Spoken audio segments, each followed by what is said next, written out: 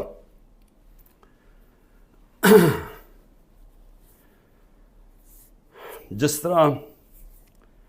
طرح انہوں نے مجھے اٹھایا، میں اس لیے ہرجانہ کر رہا ہوں کہ انہوں نے ساری دنیا میں خبر گئی کہ عمران خان کو کرپشن کیس پہ اٹھا لیا۔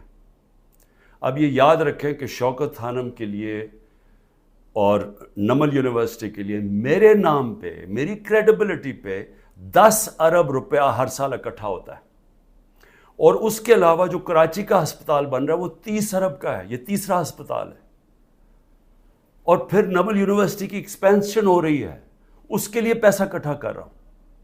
تو ایک آدمی کی جب ساری دنیا میں آپ نے اس طرح غیر قانونی طور پہ کیا تو ساری دنیا میں پیغام کیا گیا کہ عمران خان کسی کرپشن میں ملوث ہے، اور اس کی وجہ سے متاثر ہو سکتی ہیں یہ اربوں روپے کے جو میں ہر سال پیسے اکٹھے کرتا ہوں۔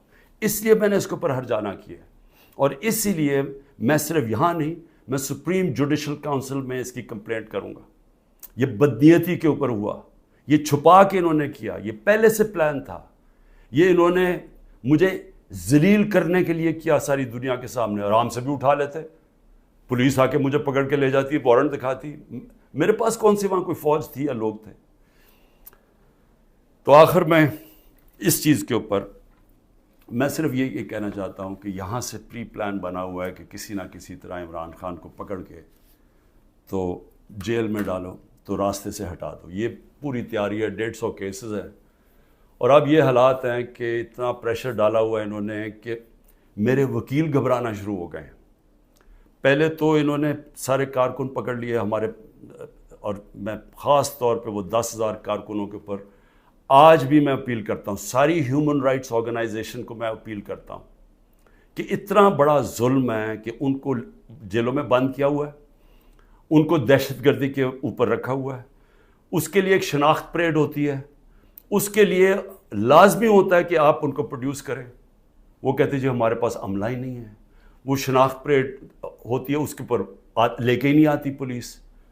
ججز آرڈر کرتے ہیں وہ لے کے نہیں آتے، ججز کے آرڈرز وائلیٹ کرتے ہیں، اور پھر کئیوں کو اٹھایا ہوا ان کو پریزنٹ ہی نہیں کر رہے کیونکہ اوپر کیس ہی نہیں لگا رہے تاکہ ان کو عدالت بھی نہ لے جانا پڑے۔ لوگوں کو بند کیا ہوا ہے چھوٹے کمروں میں، گندے حالات ہیں اس کے اندر، کئیوں کے اوپر تشدد کیا جا رہا ہے۔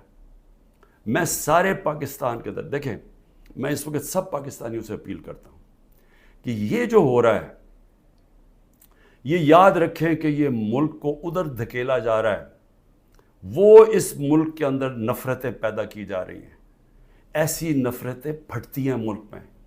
جب تک ایک پولیٹیکل پارٹی منظم رہتی ہے، ہم کوئی کسی قسم کا ہم نے آج تک 27 سال میں انتشار نہیں کیا۔ 9 مئی کو میں پھر سے ریپیٹ کرتا ہوں کہ سب کنڈیم کرتے ہیں، سارے، کوئی پاکستانی نہیں ہے جو وہ سمجھتا ہے کہ جو جلانا کیا، جو آرسن کی گئی، جو بلڈنگ جلائی گئی، یہ خاص طور پہ یہ جو کور کمانڈر کا گھر، سب اس کی مذمت کرتے ہیں۔ لیکن کیا کوئی تحقیقات انڈیپینڈنٹ نہیں ہونی چاہیے؟ اور کیا کوئی یہ نہیں کوئی آج تک کسی سے پوچھا کہ جو 25 لوگوں کو ڈائریکٹ گولیاں ماری گئی تھیں، نہتے لوگوں کو، کیا ان کو کوئی والی وارث نہیں ہے؟ کوئی پوچھے گا نہیں کہ انہوں نے کیا غلطی کی تھی؟ سب نہتے تھے، سب جو مارے گئے ہیں۔ یہ حالات ہیں آپ کے، اتنا خوف پیدا کر دیا ہے کہ وہ لوگ سامنے ہی نہیں آ رہے۔ ہم لوگوں کو جب کہتے ہیں کہ ہم نے آپ کو کمپنسیٹ کریں گے، ان کی فیملیز کو، کوئی غریب لوگ تھے، ایک بیچارہ سارا گھر سنبھالتا تھا، اس کو گولی مار دی، وہ اتنے ڈرے ہوئے ہیں ان کے گھر والے لوگ کہ وہ سامنے ہی نہیں آ رہے۔ اب ایسی فضا پیدا کی ہوئی ہے، چھپے ہوئے ہیں لوگ، کہتے ہیں جی ہم نے سامنے نہیں آنا۔ اور کارکنوں کا یہ حال ہے کہ ہمیں پتہ ہی نہیں پوری طرح چل رہا کہ کتنے کارکن اندر ہیں، کتنے جیلوں میں، کیونکہ وہ چھپے ہوئے ہیں۔ ہمیں یہی نہیں پتہ چل رہا کہ اصل میں کتنے لوگوں کو اس دن گولیاں لگی تھیں، کیونکہ ہمارے کارکن باہر ہوں گے تو بتائیں گے کیا، باقی یا چھپے ہوئے ہیں یا وہ جیل میں ہیں، اور جیل میں برے حالات کے اندر رکھا گیا۔ تو میں اس لیے نون لیگ کو بھی آج ایک بات کہنا چاہتا ہوں، اور پیپلز پارٹی کا بھی اور پی ڈی ایم کی پارٹیز کا بھی. دیکھیں یہ جو ہو رہا ہے نا, یہ یاد رکھیں کہ میں اس ملک کی اسٹیبلشمنٹ کو 27 سال سے میرا واسطہ پڑا ہے. آپ کو پتہ بھی نہیں چلے گا جب یہ بند کمرے میں پلان اے سے پلان بی پہ جائیں گے, آپ کو پتہ بھی نہیں چلے گا. تو جو آج آپ چپ کر کے یہ دیکھ رہے ہیں, یہ ظلم جو ہو رہا ہے, یہ آپ یہ سمجھ جائیں کہ یہ جب چینج ہوگا, کیونکہ چینج ہونا ہے, کیونکہ گورنمنٹ تو فیل ہو گئی ہے, اکانومی گر گئی ہے. آج جو ڈالر جس مارکیٹ کے اندر اوپن مارکیٹ میں 314 روپے کا ڈالر نہیں مل رہا, کیوں نہیں مل رہا؟ کیونکہ کسی کو سب کو اعتماد ہی اٹھ گیا اکانومی سے. تو اگر یہ حالات ہیں اور پہلے ہمارے پر سے یہ سب شور مچا رہے تھے 24%, ہماری 12% انفلیشن تھی. مہنگائی ہمارے زمانے میں 12.4% تھی. مہنگائی مارچ ہو گئی تھی. سارے ٹی وی شوز کے اوپر لوگوں کے پاس جاتے تھے, جی بتائیں کتنی مہنگائی ہے. آج کے فگرز مہنگائی کے 38% مہنگائی ہے, 3 گنا سے زیادہ ہے. اور آج جو حالات ہیں لوگوں کے, نہ مہنگائی کنٹرول ہو رہی ہے, فیکٹریاں بند ہو رہی ہیں, بے روزگاری بڑھ رہی ہے. آگے انٹرنیشنل میڈیا کے لوگ, جو فائنانس کے لوگ ہیں, وہ سمجھ رہے ہیں کہ ڈیفالٹ کرنے جا رہا ہے پاکستان. ان حالات کے اندر یہ اگر آپ سمجھتے ہیں پی ڈی ایم والوں کہ آپ بڑی دیر بیٹھے رہیں گے یہاں, میں آپ کو یقین دلاتا ہوں کہ جب پلان بی بنے گا, ہو سکتا ہے آپ ادھر پھنس جائیں. جو آج ہمارے سے ہو رہا ہے ہو سکتا ہے آپ سے بھی یہ ہو. اور یہ مجھے یہ کہنا کہ جی ہمارے زمانے میں یہ ہوا تھا, اس سے بڑا جھوٹ کوئی بول نہیں سکتا. مجھے یہ بتائیں کہ ہمارے زمانے میں کب یہ ہوا تھا؟ کتنے لوگوں کو تشدد کیا گیا جیل میں, کتنے گھر توڑ کے اندر گھس کے عورتوں کے سامنے اٹھا کے لے گئے, اگر وہ آدمی نہیں ملا تو ان کے رشتہ دار اٹھا کے لے گئے. کتنے گھروں میں ایسے ہوا تھا؟ مجھے یہ آج تک بتائیں کہ ہم نے کتنے دہشت گردی کے کیسز کیے تھے. مریم نواز نے جا کے جب پتھراؤ کروایا تھا نیب کے اوپر, کتنے دہشت گردی کے کیسز ہوئے تھے. کس کے اوپر اس طرح کے 150 کیسز کیے گئے جو میرے پہ 4 کیسز میرے اوپر کیے گئے ہیں, کرمنل کیسز, جب میں نظر بند تھا 4 دن وہاں نیب جیل میں. تو جس طرح کی یہ آپ حرکتیں کر رہے ہیں اور یہ ہونے دے رہے ہیں حرکتیں, اور یہ کہہ کہ جی ہمارے زمانے میں یہ ہوتا تھا, یہ سمجھ جائیں کہ یہ بڑی جلدی چینج ہو سکتا ہے. یہ ابھی آپ بڑے خوش ہیں کہ جی تحریک انصاف, اس لیے نہیں کہ ہم نے آپ سے کوئی ظلم کیا تھا. میں پھر سے ریپیٹ کرتا ہوں, 95% کرپشن کے کیسز اب پہلے آپ کے زمانے میں بنے ہوئے تھے.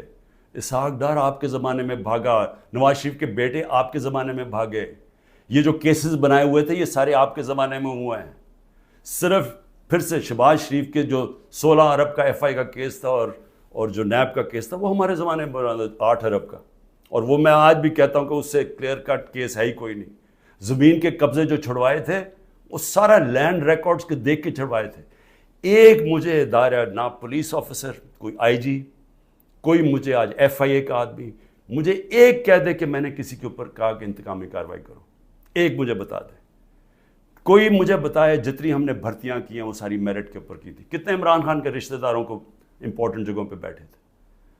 اور پھر میڈیا, ذرا میں میڈیا کے اوپر آ جاؤں, کیونکہ میڈیا میں ہمیں بڑی مار پڑی تھی سارا وقت. وہ گورنمنٹ, جس گورنمنٹ نے اس ملک کے اندر کرونا, دنیا مانتی تھی کہ کرونا کا سب سے زیادہ ڈیل اس کے ساتھ اس کو سنبھالا, دنیا مانتی تھی. ہندوستان میں حالات دیکھ لیتے, ارد گرد ایران میں حالات دیکھتے جو ہمارے 2 نیبرز تھے, اور پاکستان میں حالات دیکھتے. اپنے ملک کو جس طرح ہم نے نکالا ہے اور بڑی رسک لے کے, تو میں آج یہ سوال پوچھتا ہوں کہ ہمارے طرف اخبار اٹھا کے دیکھ لیں, جو ہماری مٹی پلیت کی گئی ہے میڈیا میں. اور ایک کیس ڈال دیجیے رانا ثناء اللہ کے اوپر, وہ ڈرگز کا کیس تھا. رانا ثناء اللہ کا اے این ایف نے کیس کیا تھا, جن کے اوپر ایک میجر جنرل صاحب بیٹھے ہوئے تھے. اور ہم نے کیبنٹ میں جب رانا ثناء اللہ کا کیس آیا, کیبنٹ میں پریزنٹیشن مانگی اس سے کہ کہیں غلط کیس تو نہیں کر دیا. اور انہوں نے ایک فریم بائی فریم بتایا کہ یہ کیسے یہ رانا ثناء اللہ پکڑا گیا تھا منشیات میں نے تو کسی کو نہیں کہا، نہ میری کیبنٹ نے کسی کو کہا. تو اس لیے یہ کہنا کہ آپ کے زمانے میں بھی کچھ تھا، ہمارے زمانے میں کچھ نہیں تھا. اور میں آج آپ کو آگے بھی بتا دوں کہ الیکشن جب ہوں گے، یہ میری آج پیشن گوئی مان لیں، جو مرضی کر لیں آپ، جیتنا تحریک انصاف نے انشاءاللہ. تو جب ہم آئیں گے، میں آج آپ کو انشاءاللہ ہم جب آئیں گے، میں آپ کو ابھی بھی یہ کہتا ہوں، میرے سے جو کیا ہے میں تو ان کو معاف کر دوں گا. مجھے قتل کرنے کی جنہوں نے کوشش کی میں معاف کر دوں گا، کیونکہ میں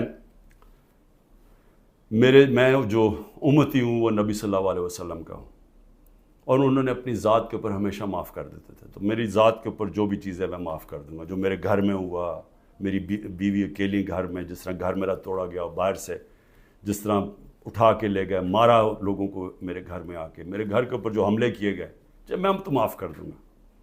لیکن مجھے بتائیں کہ جن لوگوں کے اوپر اس وقت تشدد ہوا ہے اور ہو رہا ہے، وہ جب نکلیں گے، یا جو اعظم سواتی سے ہوا، یا جو شہباز گل سے ہوا، تو کیا وہ معاف کریں گے؟ کیا یہ جو عمران ریاض کو اٹھایا، یا جو ارشد شریف، یہ جس طرح اس کی کیا فیملی معاف کرے گی؟ کیا یہ جو ورکرز جب نکلیں گے جن کو جانوروں کی طرح رکھا گیا ہے، کیا ان کو پتہ ہے کون کون سے؟ اور پولیس والوں نے زیادہ تر اچھا برتاؤ، ان کی بری رپورٹس نہیں ہیں، نامعلوم افراد نے زیادہ ظلم کیا، لیکن کئی گلو بٹ جو انہوں نے شامل کیے، کیا ان کو معاف کر دیں گے؟ جنہوں نے 25 مئی کو کیا، ہم نے چپ کر کے بیٹھ گئے، ہم نے کسی کو سزا ہی نہیں دی جب 25 مئی کو انہوں نے ظلم کیا تھا. تو کیا اب ہم معاف کر دیں گے؟ یہ جو ورکر جب نکلیں گے وہ ڈیمانڈ نہیں کریں گے کہ جن سے ظلم کیا گیا؟ تو اتنے انتہا پہ جو آپ لے کے جا رہے ہیں، یہ یاد رکھیں کہ کہیں پلان بی بن گیا تو آپ اسی جگہ پہ پھنس جائیں گے. اور میری میڈیا سے میں پھر میڈیا سے پوچھتا ہوں کہ اب تو انہوں نے مکمل طور پہ عمران خان کا نام ہی اب نہیں لے سکتے اب ٹی وی چینلز پہ، یہ اب نئی چیز ہے. اگر عمران خان کا ٹی وی چینلز پہ نام نہیں لے سکتے تو اب میں سوچ رہا ہوں کہ ٹی وی چینلز پہ گفتگو کیا ہوگی شام کو. میں اور بھی سوچ رہا ہوں کہ اس کا مطلب مریم نواز کی تو اب تقریریں دکھائی نہیں سکیں گے، کیونکہ اس کی تقریر ہی ختم ہو جائے گی اگر اس میں عمران خان کا نام نہ ہوا. یعنی اس طرح سے کیا ملک میں کیا لوگ اتنے بیوقوف ہیں کہ اگر آپ یہ نہیں کریں گے تو اس سے وہ بھول جائیں گے لوگ P T I Imran Khan کو. میں پھر سے آپ سے کہتا ہوں کہ یہ جو لوگوں سے کیا جا رہا ہے، ہمارے لوگوں سے جو میرے سے کیا جا رہا ہے، میں اپنا اس لیے نہیں زیادہ بات کرتا کہ ٹھیک ہے میں تو تیار ہوں ہر چیز کے لیے. پہلے تو رانا ثناء اللہ کہتا ہے کہ عمران خان کی جان کو شدید خطرہ ہے، ٹی وی پہ جا کے کہتا ہے. پھر میرا جو انچارج تھا کرنل عاصم یہاں کا سیکیورٹی کا، وہ غائب ہو جاتا ہے. جو گاڑیاں جو پروٹیکشن دینے والی جو بلٹ پروف ہیں، وہ سوائے ایک کے باقی ساری وہ 3 جو گاڑیاں تھیں وہ غائب ہو جاتی ہیں، ان کو پکڑ کے امپاؤنڈ کر لیتے ہیں. پھر ارد گرد اس وقت جو ہمارے قریب تھا اس کے پر وارنٹ نکال دیے. تو یہاں خالی پڑا ہوں، میں اکیلا بیٹھا ہوں، 2-3 ہمارے پاس لوگ رہ گئے. اور پھر آتے ہوئے اب لوگ ڈرتے ہیں کیونکہ اگر کوئی یہاں آئے گا تو ان کو ڈر ہے کہ باہر کوئی انفارمنٹس پکڑے جائیں گے، تو وہ بھی آئسولیٹڈ ہوں، وکیل صرف آ سکتے ہیں. لیکن میرا سوال یہ ہے کہ کیا اس سے میں پیچھے ہٹ جاؤں گا؟ اور پھر جو حربے استعمال کیے گئے، مجھے بڑا افسوس ہوا کہ رات میری بھانجی کا خامد، جس کا کوئی تحریک انصاف سے تعلق نہیں ہے، اس کا جو باپ اور فیملی وہ ساری نون لیگ میں ہے، اس کو کل رات اٹھا کے لے گئے. تو ایک بہن کے گھر میں چھاپے مارے ہیں انہوں نے گھر جا کے. تو یہ جو ساری حرکتیں ہیں، کیا اس سے عمران خان پیچھے ہٹ جائے گا؟ اور پھر میں نے ایک کمیٹی بنائی جس میں پرویز خٹک اور اسد کیسر تھے. ان کو دعوت ملی جی کہ ہاں اسٹیبلشمنٹ سے کیا ہے ہمارے سے بات چیت کریں. وہ ادھر جاتے ہیں، ادھر ان کو سیف ہاؤس میں بٹھا لیتے ہیں. وہ ابھی بھی جب تک مجھے خبر آ رہی ہے ابھی وہ سیف ہاؤس میں بیٹھے ہوئے ہیں. انہیں کہہ رہے ہیں کہ تب آپ کو ہم چھوڑیں گے جب آپ یہ کہیں گے کہ ہم تحریک انصاف سے ہم اس کو چھوڑیں، تحریک انصاف اور عمران خان کو. تو اصل میں یہ جب آپ یہ حرکت یہ جو کر رہے ہیں، کیا آپ کو سمجھ ہے کہ آپ لوگوں سے کیا پوچھ رہے ہیں جب آپ کہتے ہیں کہ آپ تحریک انصاف سے علیحدہ ہو رہے ہیں؟ کیا اندازہ ہے کہ یہ کہہ کیا رہے ہیں آپ یہ کہہ رہے ہیں کہ آپ پالیٹکس چھوڑ دیں، کیونکہ جس وقت جو اس وقت تحریک انصاف کو چھوڑے گا، یہ میں آج آپ کو رائٹنگ میں دے رہا ہوں کہ اس کو لوگوں نے ووٹ نہیں ڈالنی، تو جو ہمارے سارے لوگ اتنی مشکلوں کے باوجود ہمارے ساتھ کھڑے ہیں، نظریاتی طور پہ بھی کھڑے ہیں، وہ جو ظلم ہو رہا ہے اس کے اوپر بھی وہ لوگ کھڑے ہو گئے کہ نہیں ہم نہیں جاتے، لیکن ان سب کو یہ بھی پتہ ہے کہ جو چھوڑے گا اس کی اس وقت پالیٹکس ختم ہو جائے گی۔ تو یہ جو ان دونوں کو، ہمارے سینئر لوگوں کو، میں نے تو اس لیے کہا تھا کہ بات چیت شروع کریں گے، وہ بات چیت کرنے گئے ان کو ہی بٹھا لیا، تو اس کا مطلب کہ بات چیت نہیں کرنا چاہتے۔ اس کا مطلب یہ کہ یہاں فیصلہ ہوا ہے بند کمروں میں کہ پارٹی کو ختم کرنا ہے، عمران خان کو اکیلا کر دینا۔ عمران خان اکیلا ہو چکا ہے، عمران خان کے تو ارد گرد اب کوئی بھی نہیں ہے، نہ میں کسی کو ٹیلی فون کر سکتا ہوں، نہ میں کسی سے بات کر سکتا ہوں، کہ سب چھپے ہوئے ہیں، یا جو میری سینئر لیڈرشپ ہے ان سے مشاورت نہیں کرتے، وہ سارے جیل میں ہیں، یا انہوں نے کہا کہ ہم جی پیچھے ہٹ رہے ہیں، ہم پالیٹکس سے پیچھے ہٹے۔ تو کیا میں سوال یہ پوچھتا ہوں کہ چلیں عمران خان کو تو آپ نے آئسولیٹ کر دیا، کیا یہ پاکستان میں اس کی بہتری ہو رہی ہے؟ یہ ہمارا ملک کے لیے بہتر ہے؟ ہماری جو اکانومی بیٹھتی جا رہی ہے، جو غربت بڑھتی جا رہی ہے، بے روزگاری بڑھتی جا رہی ہے، مہنگائی بڑھتی جا رہی ہے، کیا یہ اس سے ٹھیک ہو جائے گی؟ کیا اندازہ نہیں کہ یہ جو بھی سوچ رہے ہیں، جو بھی یہ سوچ ہے اس کے پیچھے، کیا وہ آگے پاکستان کا بھی سوچ رہے ہیں؟ ایک پارٹی جو ملک کی فیڈرل پارٹی ہے، جو اس وقت سارے صوبوں کے اندر ہے اور سب کو اکٹھا رکھ سکتی ہے، جب اس پارٹی کو توڑنے کی کوشش کی جا رہی ہے اور اس کے لیڈر کو ختم کرنے کی کوشش کی جا رہی ہے، کیا یہ پاکستان میں اس کی بہتری ہے؟ ہمارے ملک کی بہتری ہے اس میں؟ کیا ہم یہ نہیں سمجھتے کہ کوئی اسٹیبلشمنٹ آج تک ملک کو اکٹھا نہیں رکھ سکی، جو ہماری طرح کا ملک ہو، جدھر مختلف صوبے ہوں، مختلف زبانیں ہوں؟ جب جس طرح کے یہ حالات کیے جا رہے ہیں، یہ پاکستان سے دشمنی ہو رہی ہے، کیا عمران خان کو اب غدار کہہ کے وہ مان جائے گی؟ لوگ غدار قوم مان جائے گی؟ کیا اندازہ نہیں ہے کہ پبلک اوپینین ہوتا کیا ہے؟ میں گراؤنڈ پہ، میں نے 27 سال گراؤنڈ سے پارٹی بنائی ہے، میں نے کبھی کسی کو ڈیڈی کہہ کے کسی کی ڈکٹیٹر کی کیبنٹ میں نہیں بیٹھا 8 سال پہلے اور پھر پالیٹکس میں آیا، یا میں کسی کی چھت کے اوپر سریے لگاتے لگاتے میں چیف منسٹر نہیں بنا، میں نے زیرو سے پارٹی شروع کر کے یہاں پہنچا ہوں۔ میں پبلک اوپینین کو جانتا ہوں، جس نے پبلک اوپینین کے اوپر آیا پاور میں، وہ جانتا ہے، وہ سمجھتا ہے۔ میں اس لیے آپ کو کہہ رہا ہوں کہ یہ جو آپ کر رہے ہیں، اس سے پارٹی کمزور نہیں، پارٹی طاقتور ہو رہی ہے، کیونکہ پبلک جڑتی جا رہی ہے اس کے ساتھ، اور لیکن کمزور پاکستان ہو رہا ہے، ہمارے ملک کو کمزور کیا جا رہا ہے۔ ہماری معیشت جب کمزور ہوتی ہے تو سارا ملک کمزور ہو جاتا ہے، اور سب سے بڑی بات کہ پالیٹکس کو فریگمنٹ کیا جا رہا ہے۔ جو پلان مجھے نظر آ رہا ہے وہ یہ ہے کہ ہر پارٹی کو چھوٹی چھوٹی ان کے ووٹیں دے دیں، اور پھر وہ ساروں کو اکٹھا کر کے جب آپ بٹھائیں گے تو سمجھیں گے کہ وہ کمزور قسم کی حکومت ہوگی جو کنٹرول ہو سکتی ہے پیچھے سے۔ تو یہ تو ملک کی تباہی ہے، ملک کی اس وقت ریکوائرمنٹ ہے، جو معاشی تباہی مچ چکی ہے ملک میں، جو ملک جدھر جا کے کھڑا ہو گیا۔ آپ کو تو وہ ایک گورنمنٹ چاہیے جس کو پبلک، جس کے پیچھے کھڑے ہو، پبلک کا مینڈیٹ ہو جس کے پیچھے، جو کہ پھر ملک کو اکٹھا بھی کر سکے اور مشکل فیصلے کر سکے۔ اور مشکل فیصلے کیا ہوتے ہیں؟ ملک کو ری اسٹرکچر کر سکے، گورننس سسٹم ٹھیک کر سکے، رول آف لا لے کے آئے پاکستان میں، وہ انویسٹمنٹ کی انوائرمنٹ بنائے تاکہ انویسٹمنٹ تو آنی شروع ہو، اور تو چھوڑے بیرون ملک پاکستانی سب سے بڑا اثاثہ ہے۔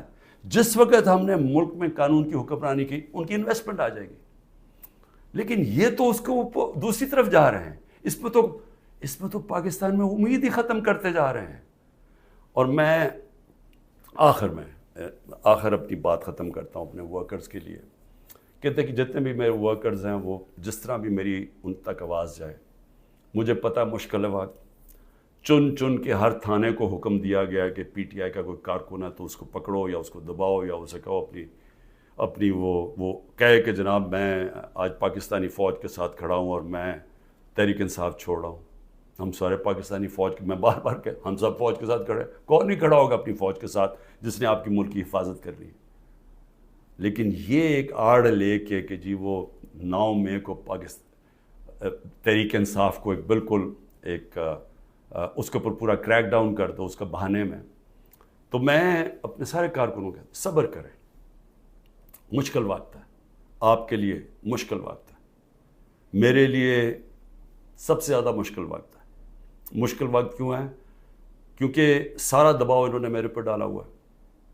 تو جب تک میں کھڑا ہوں، جب تک یہ سارے حربے استعمال کر رہے ہیں مجھے پکڑنے کے، کوئی نہ کوئی کیس میں تو پکڑ ہی لیں گے کیونکہ اتنے زیادہ کیسز ہیں، اور اگر میرے وکیل اب ڈرنا شروع ہو گئے ہیں تو میں خود تیاری کر رہا ہوں کہ میں خود ہی پھر مجھے اپنے کیسز عدالت میں جانا پڑے گا، لا پڑھنے کی بھی کوشش کر رہا ہوں۔ سمجھ بھی، ویسے میں نے اتنی دفعہ عدالتوں کے چکر لگائے ہیں کہ میں کافی سمجھ بھی گیا ہوں کہ قانون کیا ہوتا ہے، تو میں وہ بھی تو لگ تو ایسے رہا کہ وہ وکیل بھی آخر میں چھوڑ جائیں گے، لیکن عمران خان جب تک زندہ کھڑا رہے گا اپنے ملک کی حقیقی آزادی کے لیے۔ اور میرے کارکنوں، آپ اس کو پولیٹکس نہ سمجھیں، آپ ایک دن دنیا کہے گی کہ یہ وہ لوگ ہیں جو کھڑے تھے پاکستان کی حقیقی آزادی کے لیے اور انہوں نے قربانیاں دی اپنے ملک کو آزاد کرنے کے لیے۔